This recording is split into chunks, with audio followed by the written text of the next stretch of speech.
అందరికీ నమస్కారం అండి. ఇతని పేరు రమేష్. ఇతను విశాఖపట్నం మల్కాపురం బస్ స్టాప్ వద్ద ఫుట్పాత్ మీద మతిస్థిమితం సరిగ్గా లేక బట్టలు లేకుండా తిరుగుతూ ఉండడం గమనించిన సంతోష్ గారు మమతా చారిటబుల్ ట్రస్ట్కి సమాచారం అందించడం జరిగింది. మేము వెంటనే స్పందించి అక్కడికి వెళ్ళి రమేష్ వివరాలు ఆరా తీసే ప్రయత్నం చేశాము.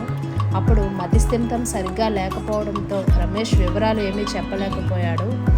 వెంటనే అతన్ని బుచ్చిరాజపాలెం జీవీఎంసీ నిరాశ్రయ వసతిగృహంకు తీసుకొచ్చి ఆశ్రయం కల్పించడం జరిగింది. అంతేకాకుండా ఇతనికి మతిస్థిమితం సరిగా లేకపోవడంతో వైద్యం నిమిత్తం మెంటల్ కేర్ హాస్పిటల్లో అడ్మిట్ చేయడం జరిగింది. 2 నెలల చికిత్స అనంతరం రమేష్ కోలుకోవడంతో అతని వివరాలు ఆరా తీస్తే అతన్ని కరీంనగర్ దగ్గర కోర్ట్ల అనే గ్రామం అని తెలిసింది.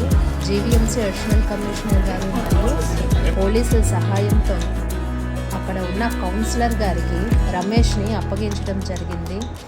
రమేష్ తల్లిదండ్రుల ఆర్థిక పరిస్థితి బాగోకపోవడంతో కౌన్సిలర్ గారు స్వయంగా తానే వచ్చి విశాఖపట్నం రమేష్ని వారి వద్దకు తీసుకువెళ్ళి తల్లిదండ్రులకి రమేష్ని అప్పగించడం జరిగింది.